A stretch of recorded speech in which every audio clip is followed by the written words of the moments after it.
Welcome to She Illuminated. I'm Jana Fuchs, a licensed clinical psychotherapist and soul coach for burnt out women and moms looking to take control of their stress and say hello to a more joyful life. I'm also a mom to two incredible young humans, one of whom is autistic.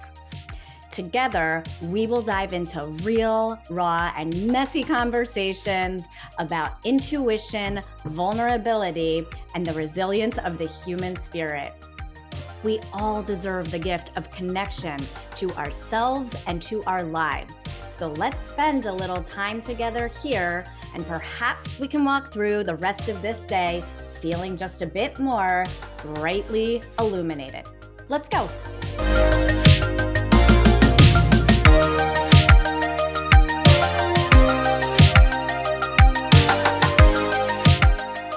Hey everyone, welcome to episode 5 of She Illuminated. Can I just first please express my gratitude to you all and my delight in co-creating this podcast with you all.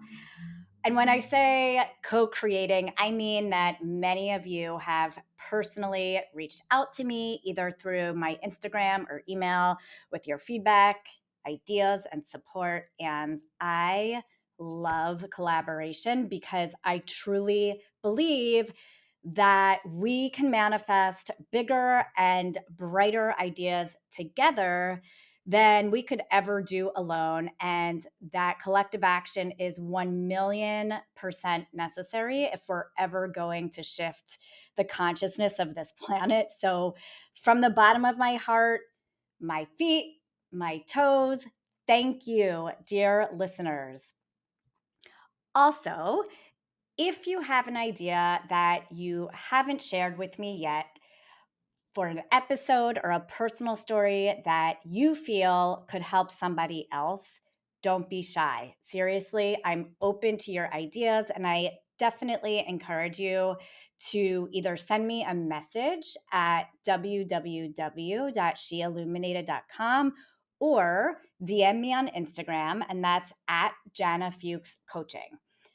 Sidebar, for those of you who don't know yet, I've recently expanded the depth and breadth of what I do, and I now offer coaching specifically for high-functioning, burnt-out moms who are ready to kick the shit out of their burnout and say hello to more me time.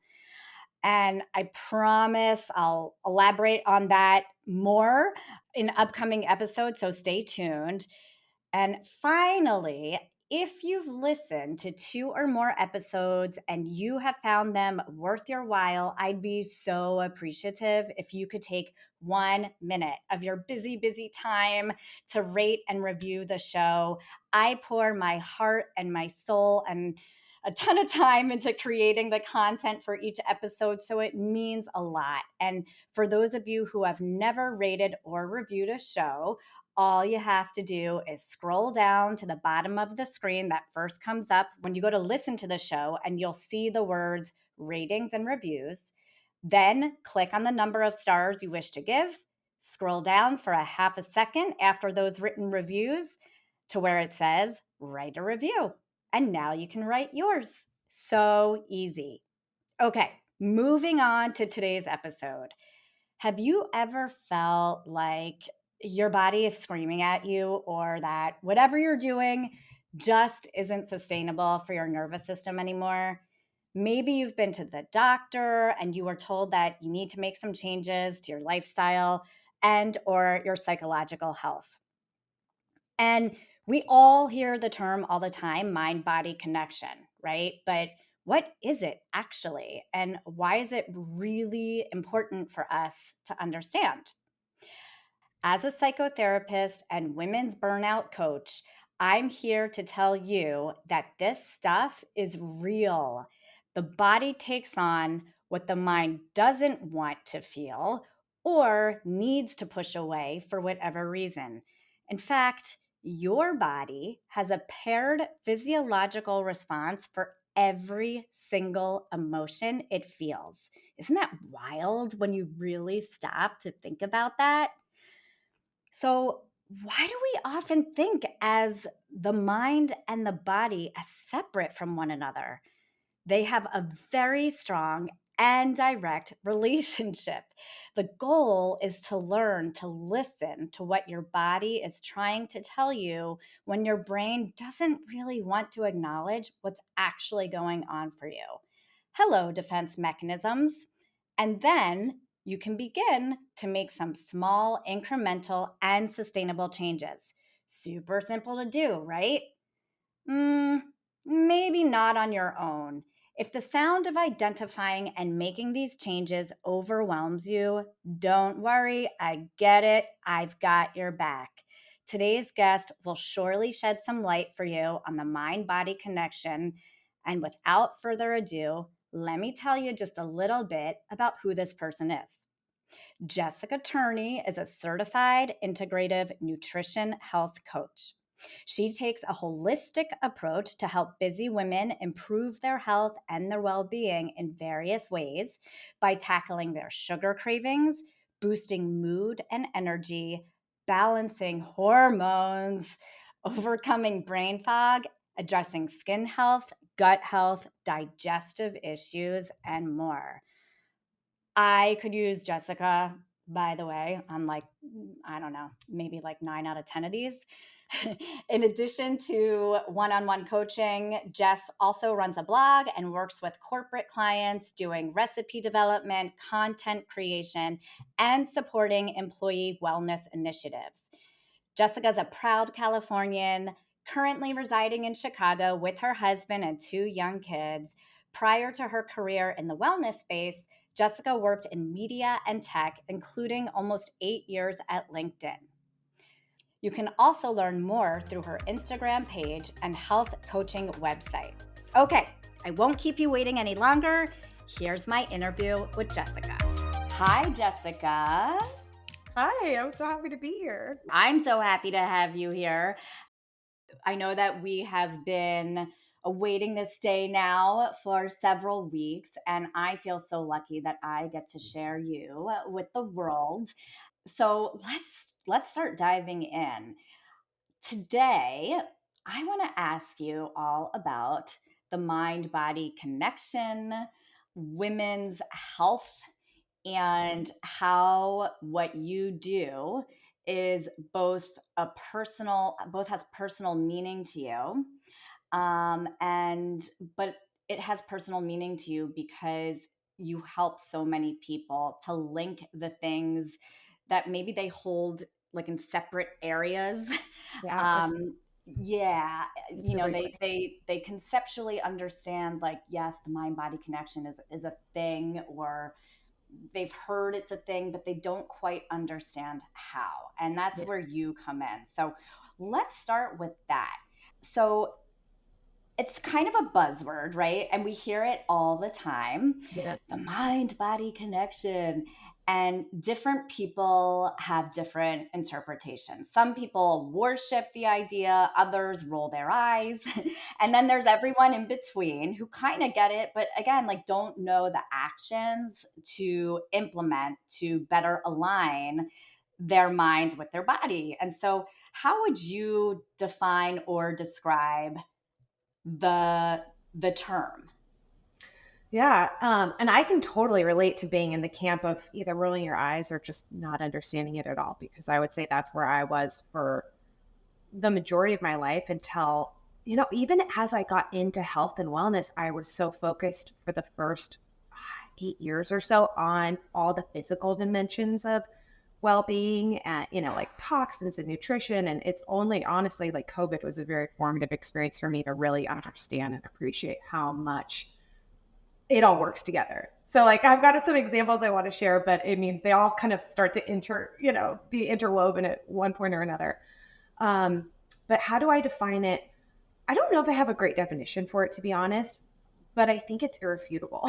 That's my answer. I think um, it's so backed by science, and there are so many. I don't want to say levers necessarily, but so many different ways that the mind body connection can be like manifested in your life or experienced by an individual.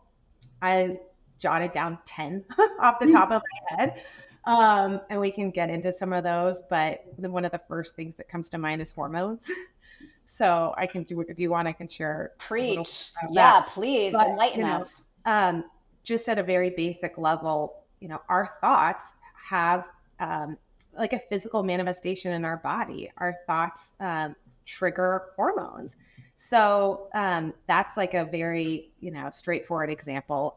And just to kind of take it a level deeper, there is a hormone called pregnenolone, which just really rolls off the tongue. I had to say that like 10 times before I could say it properly. But that is a mother hormone, is what it's called. It is a precursor hormone to things like estrogen, testosterone, DHEA, cortisol, all kinds of important like sex hormones that we think of. And being a precursor hormone means that if our stress level is really high, we're going to use up a big chunk, if not all of that pregnenolone to make cortisol, because we make cortisol when we are in trouble in fight or flight. And if we need to, the classic example of like running from the saber-toothed tiger, if we need to get out of danger, like our body is going to prioritize keeping us alive and getting us to safety. And so it's very logical that it would then downregulate the sex hormone, the sex hormones. Like if we don't have time for that, that's okay. Like what needs to happen is getting out of danger. And so, in an example like that, great.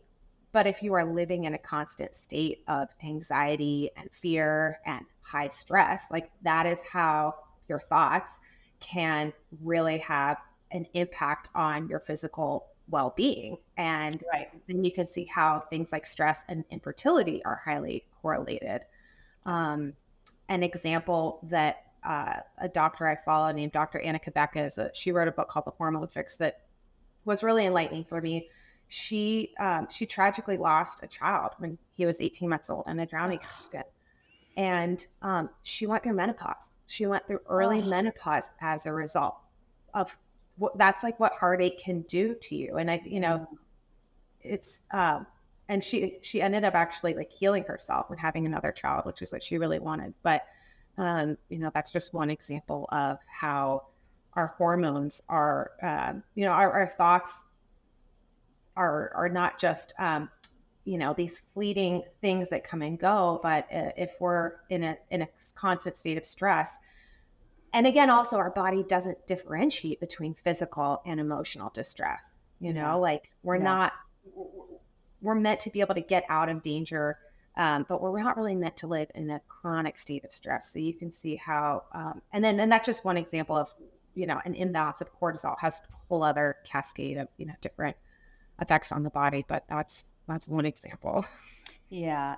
And if you're constantly running around feeling as if you are in a state of emergency, Exactly. And I will say, I'll speak for myself, but, raising little ones, and one of whom has, special needs, there's a lot of kind of vigilance as a parent that comes into play. It's getting better now that the kids are getting older, but especially right when they were young and you're just like trying to prevent them from getting their fingers stuck in something they shouldn't have put it in, or, running out into the street and you catch them at a second's notice, right?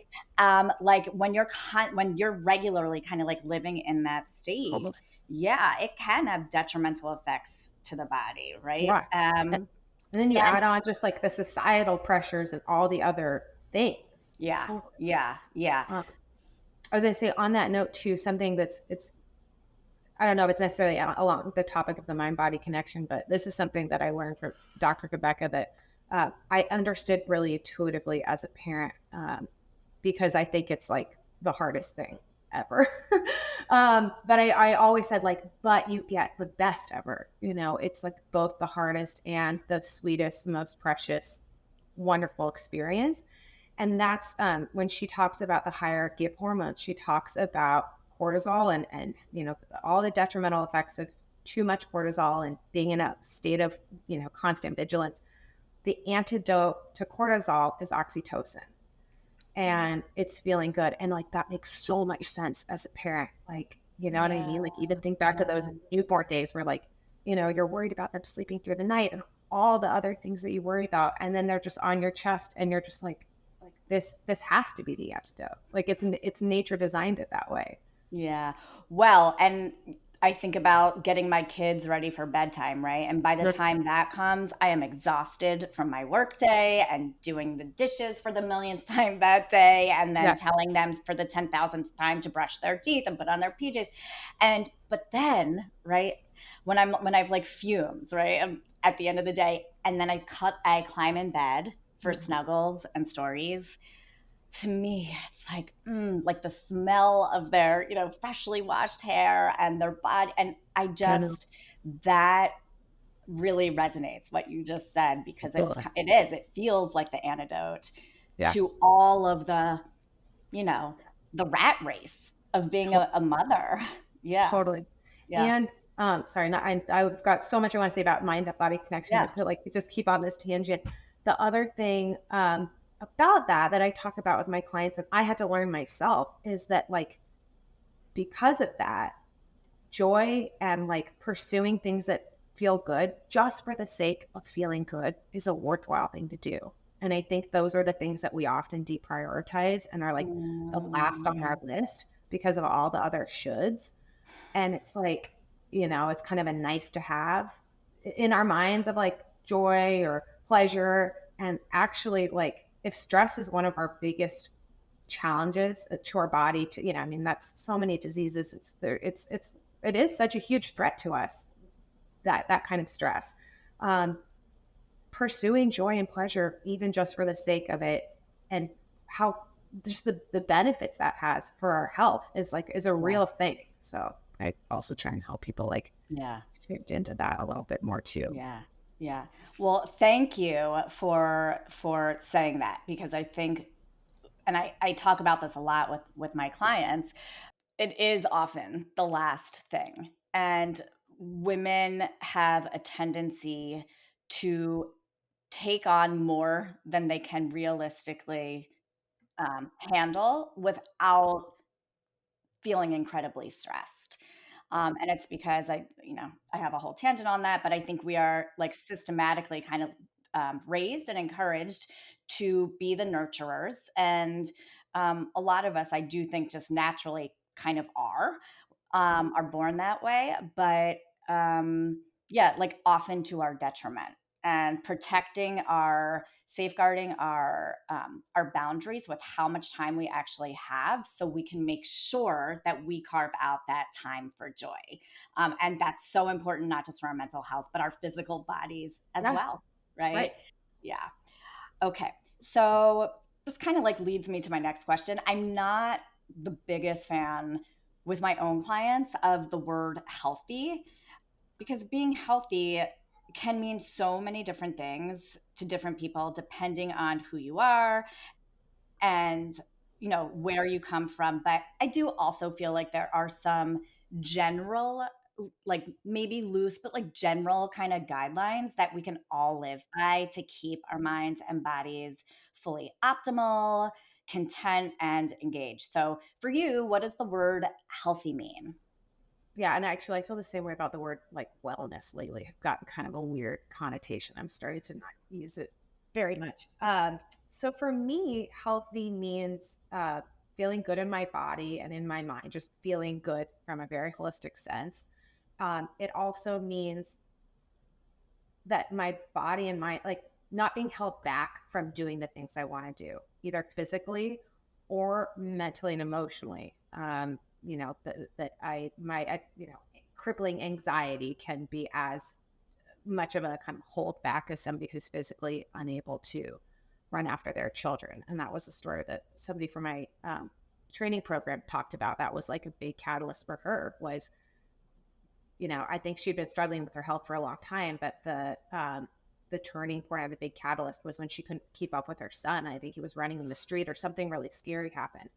So I guess those are kind of the two like big umbrella ideas. Yeah. For me, also, I think about I like to do regular blood work, and I think about trying to be optimal rather than normal. I think Mm, it's important to know that a lot of our reference ranges when we're, you know, working with a doctor, especially a conventional doctor, are based just on the averages of a pretty sick population in the United States. mm, Um, and so I try to work towards being optimal. And when something doesn't feel good or something doesn't look good from that standpoint, I uh, I try to take a root cause approach to, you know, making improvements. So I would say like diet and lifestyle are my first, second, third, fourth, and fifth lines of defense as far as shoring up or making any changes. I'm really reluctant to go down the route of using pharmaceuticals as much as possible, and like even over the counter medications, just because I find that those are more like band-aid approaches often. yeah, yeah, And they often necessitate more band-aids because of the side effects that they can have in the moment or long term. yeah, So for me, I think that taking a looking for the root cause and trying to help support things at that level as much as possible hmm, is for me what it how I define health that way, but that's how I like to approach it. yeah, yeah. And so when you work with clients and they're coming in new to you and maybe you're Yeah, doing your first, big appointment with them. I don't know what it looks like if you do like yeah, a bunch of kind of like history taking and you yeah. have certain kind of, yeah. Mhm. So, um do you can you tell us a little bit about like the different buckets that you kind of Mhm. look at your client that you look at your clients through, right?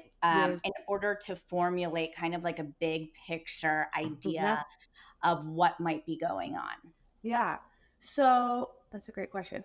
So yeah, we start off with a health history, and that goes through, health background. Um, I ask about their parents' health. A lot of my clients have had a parent who died prematurely, Mm, which may not surprise you. Uh, um, I ask what they ate as a child, like what a typical breakfast, lunch, dinner, snack looked like as a child, and then today, what a typical, breakfast, lunch, dinner looks like. I do kind of like an assessment of their toxic load, and I ask whether they filter their water, whether they use conventional cleaning products, personal care products, things like that, just to understand how savvy they are with kind mhm, of what they're putting on their body, and like I said, just environmental toxins in general. I do a day in the life, so I work with people who are like it really is a broad spectrum in terms of I've worked with um, people who are in the healthcare space. I've worked with somebody who's the daughter of a chiropractor, so like very deep roots in natural medicine and natural healthcare, um, and college, former college athletes. And then I've worked with people who send me pictures of the first time they've ever made a salad. So it's a spectrum. So I my goal is though to always meet my clients where they are. And so that's why the day in the life is another like just really helpful way to like understand what their reality looks like and their starting point, so that yeah, we're, moving at a pace and understanding what's going to be mhm, practical for them. I'm trying to think. I'm sure there are other sections, but those are some of the big ones. yeah, So that's kind of our first session. And then we, I, maybe I should go a little deeper earlier. We do end up going into like kind of early childhood patterns, and sometimes we talk about trauma that comes up. I feel like it makes more sense the way we do it, where it just kind of as our relationship evolves, we can yeah, kind of go there. And then I also, in our second meeting, usually do something called the circle of life. And so this tool that I got from the coaching program I went through, but this is for people who can't see it. So it's a wheel, basically like a pie chart with it's got joy, spirituality, creativity, finances, career, education, health, physical activity, home cooking, home environment, relationships, social life. And it's an exercise where you kind of dot where you are in terms of like your sense of fulfillment in those areas, and then you connect the dots and you can kind of see what, do you have a circle, do you have still a big spider web? And that's a really really powerful way, speaking of the mind body connection, to start to get a sense of where they might need to invest some time and energy. And I've had clients say that like people tend to really enjoy the exercise, but I've had clients say, I realize I'm not really in a good place to do the other recommendations you have, whatever, eating a certain way, drinking my water, exercise, whatever. I'm not in a good place to make those changes if my circle of life isn't in good shape. And Yeah. it's totally, I thought that was pretty on point, because that's so fundamental. And Yeah. I think that is what explains why there are places like the Blue Zones, or there was a place called Rosetto, Pennsylvania. I don't know. As a Pennsylvanian, did you ever hear about that No. community? Um, it's kind of like a blue zone in that I think there was a place called Rosetto, Italy, and a bunch of people from there migrated to Pennsylvania in the 1800s and named it Rosetto. And I think they worked in mining in in Italy, and then they were doing mining as well in Pennsylvania. And somebody, like a doctor, told a researcher that, I'm seeing this is as heart disease was picking up a lot in the 1950s. He was like, the heart attacks everywhere, all this stuff. And except for this one town, I'm not seeing the rates of heart attacks that, what I forget all the metrics. But they investigated Rosetto, Pennsylvania, and thought that, what are they eating? And it turns out they were eating meatballs fried in lard. They were working in mines. They had the occasional cigar or cigarette. Um, they were not doing any of the things that we think of now as like the heart healthy, whatever. Um, but they lived in community, and they had multi-generational housing, and they had their own, little gardens that they shared, and they raised their children together, and they Wow. laughed, and they had Wow. communal meals. And that amount of connection Oh, was so supportive and so anti-inflammatory that they didn't get heart disease, alcoholism, I think suicide rates, all of that stuff was far below yeah. not just the national average, but even just like their neighboring counties. And Yeah. they even went back to Rosetto, Italy, and did blood work on these people, to see if there was something like, oh, this is a genetic thing. And it wasn't, because once they started leaving, and once that type of community broke up, everything returned to like the natural Wow. places. Yeah. Wow, Yeah. fascinating. And it doesn't surprise me, right? I mean, we are pack animals. I say this all the time to my clients. People need people. Totally. And there's already so much data out there supporting. We know, I mean, as a psychotherapist, we all know that people live longer and stay in better physical health when they have meaningful relationships. Yes.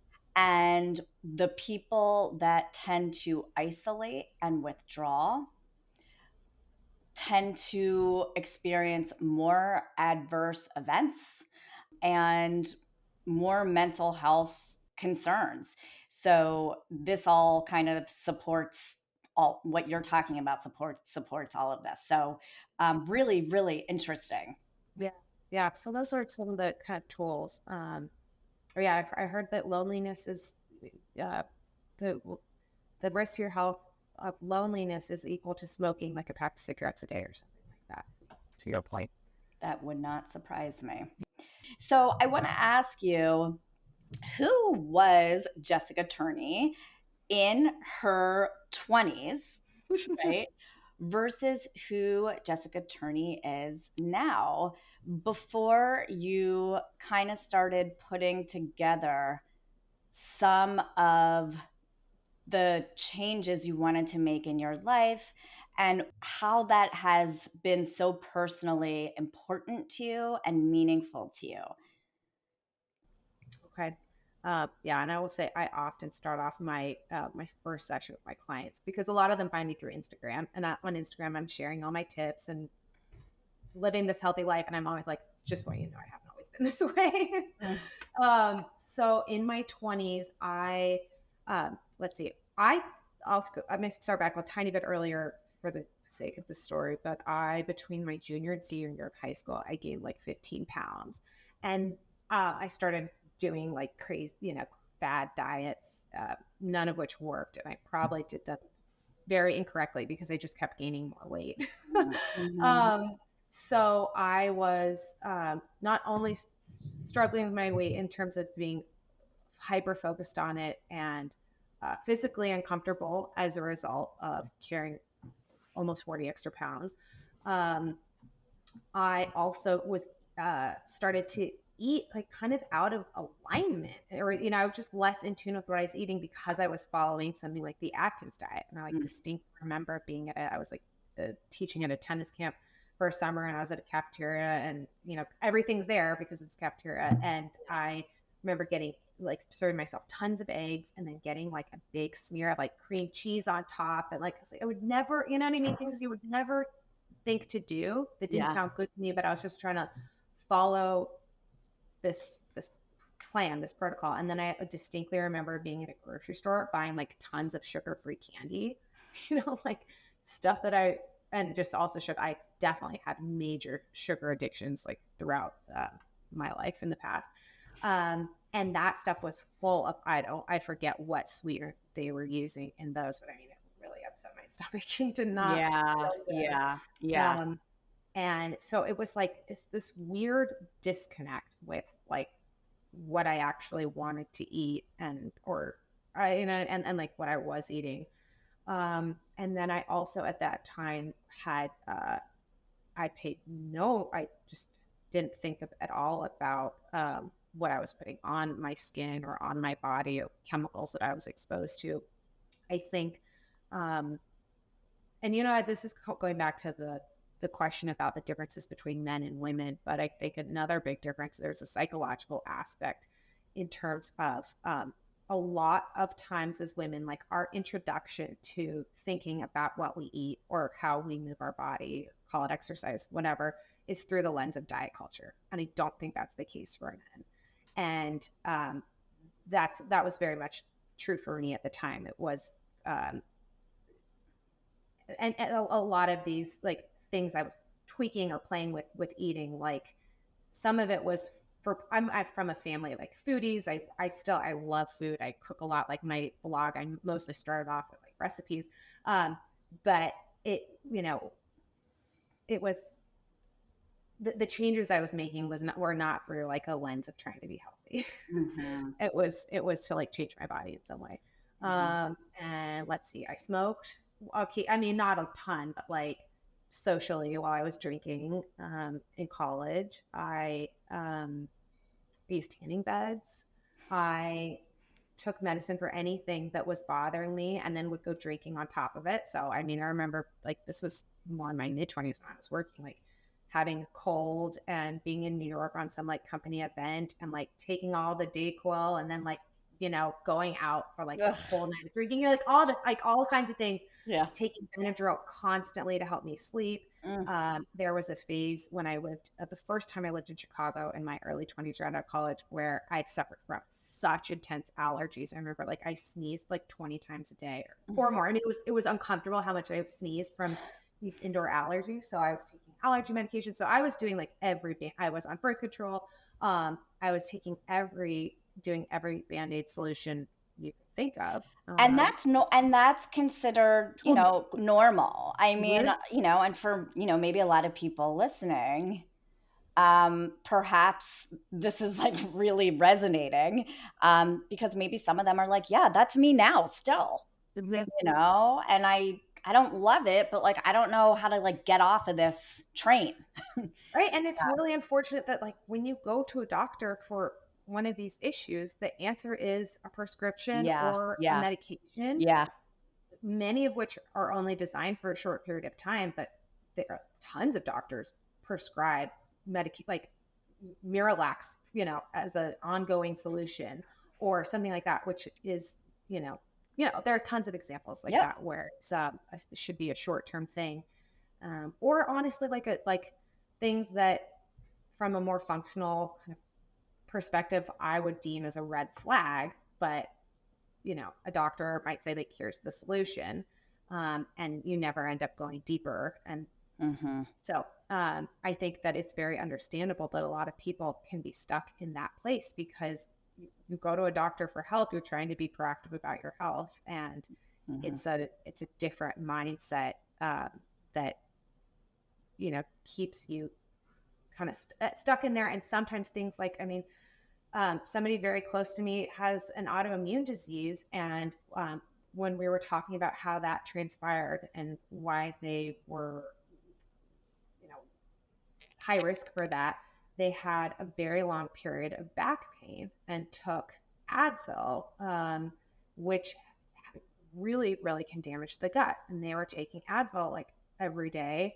And autoimmune diseases are often triggered. There's like a stress component and there's a gut health component. So again, like it's not all, it's like that's how sometimes like these band-aid solutions, like Mm. they're like it's like a vortex that sometimes like gets you Yeah. deeper and deeper into um, more.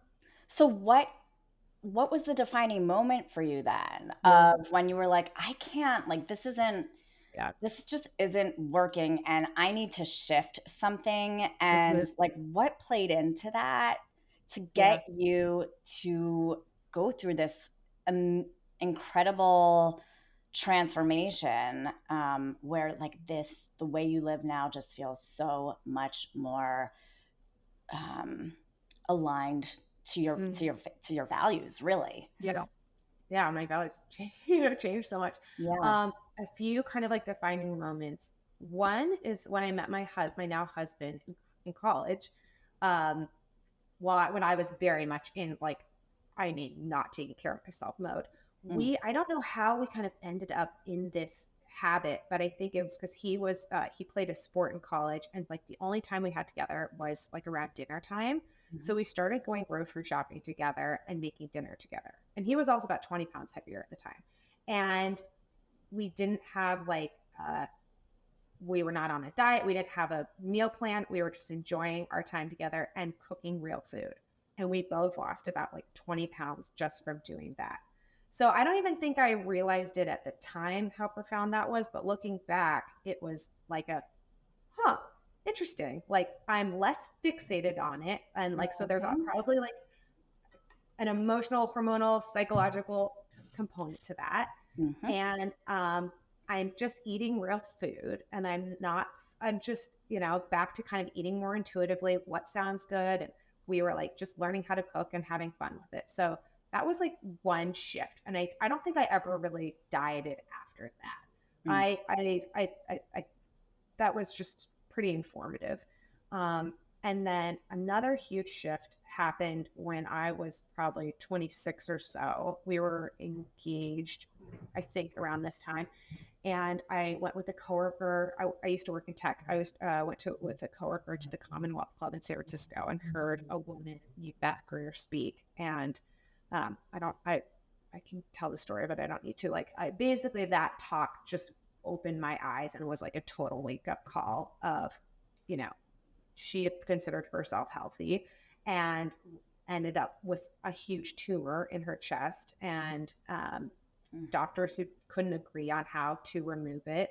And there was a risk of being paralyzed because it was so close to her spinal cord. Like, I'll cut to the chase. She went home, kind of overhauled everything in her life, and a year later, the tumor was gone. And the doctors called it a spontaneous recovery. And she said there was nothing spontaneous about this. I did so much work, and it just resonated with me because how she described her, like she was a woman from Marin, which is known as a very like crunchy, affluent.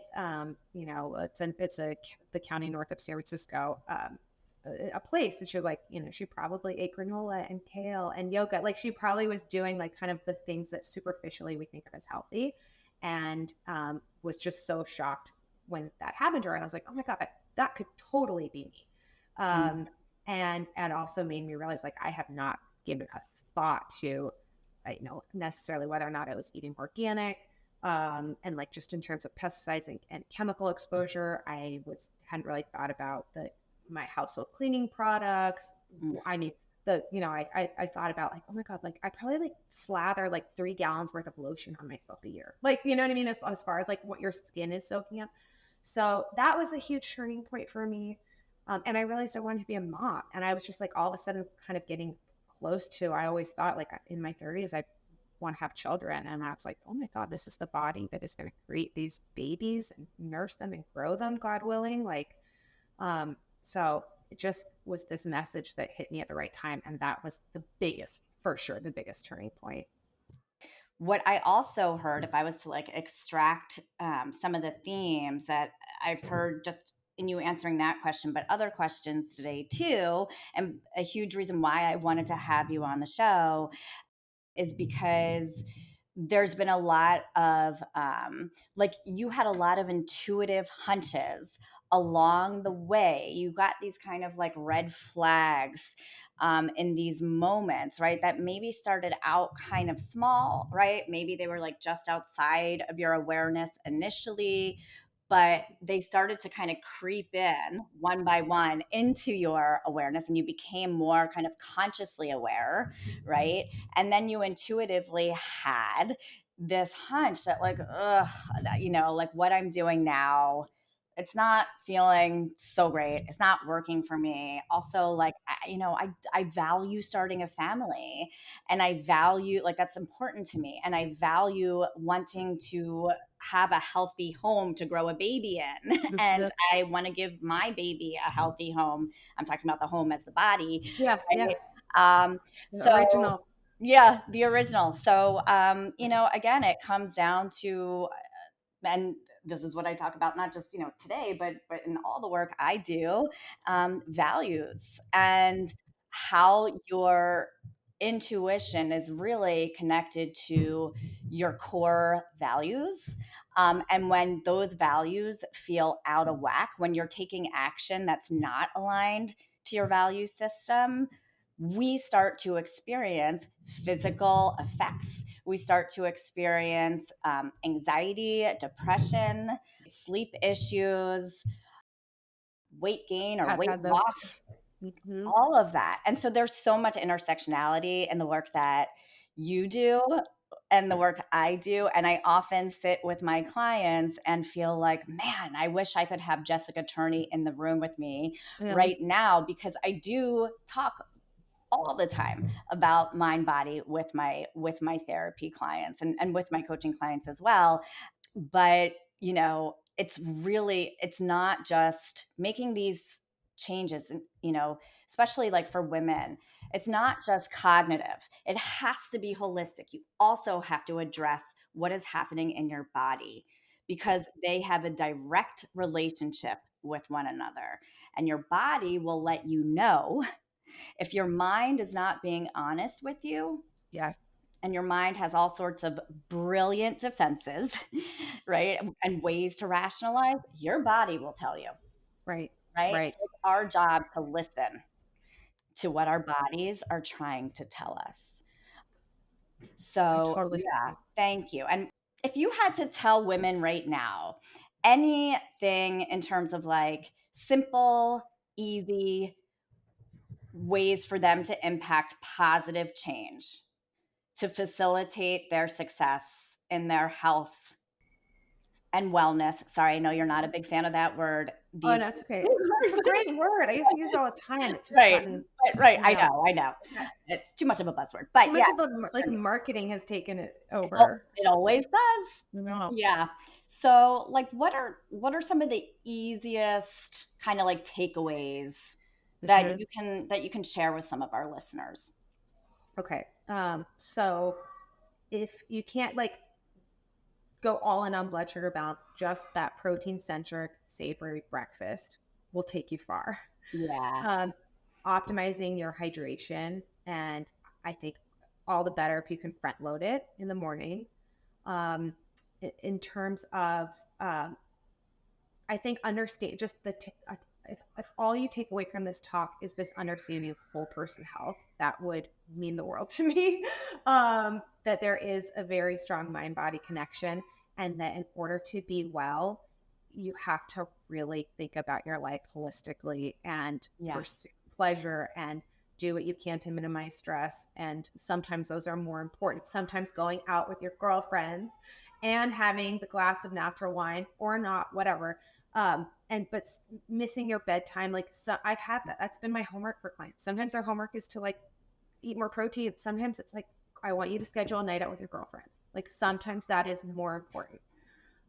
So to understand whole person health is a real thing, and to shift your mindset in that direction. And then I guess one of the last big things I talk about with my clients is to get away from all or nothing thinking. Yeah. I think that can really be the detriment to our well-being in so many ways, as women particularly. But that is the key to long-term health. It is a marathon.